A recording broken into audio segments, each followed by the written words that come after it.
మహిళా సంక్షేమానికి కాంగ్రెస్ ప్రభుత్వానికి పెద్దపీట వేస్తోందన్నారు వైద్య ఆరోగ్య శాఖ మంత్రి దామోదర. మెదక్లో 2 కోట్ల రూపాయలతో నిర్మించిన భరోసా కేంద్రాన్ని మెదక్ ఎమ్మెల్యే మాయనపల్లి రోహిత్తో కలిసి ప్రారంభించారు. మహిళలు, పిల్లలపై ఎలాంటి లైంగిక దాడికి గురైనా తక్షణమే వారిని ఆదుకోవాలన్న లక్ష్యంతో భరోసా కేంద్రాలు పనిచేస్తున్నాయన్నారు.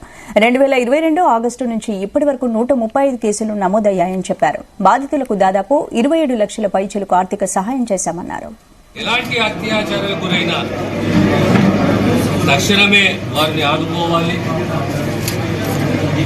వారికి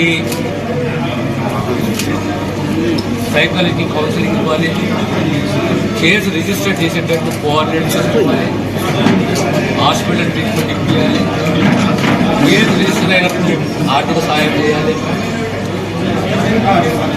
చివరగా జడ్జిమెంట్ వచ్చినప్పుడు సంపూర్ణంగా ఆర్థిక మద్దతు పొందాలి. ఈ రకంగా 2022 ఆగస్టు నుంచి ఇప్పటి వరకు సుమారు 27 లక్షల పైచిలకు ఆర్థిక సాయము, 35 కేసులు నమోదు చేయడం.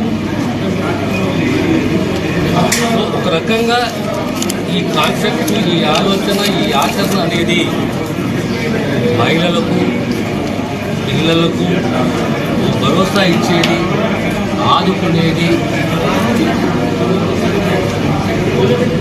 ఎలాంటి నిర్వేదలకు గురి కాకుండా మేమున్నాము అనేది ప్రభుత్వ యంత్రాంగము ఈ భరోసా ద్వారా ఆ కుటుంబాలు కౌన్సిలింగ్ కానీ మానసిక గురి కాకుండా కాపాడే విధంగా ఈ ఆర్గనైజేషన్ పనిచేస్తుంది. ఈరోజు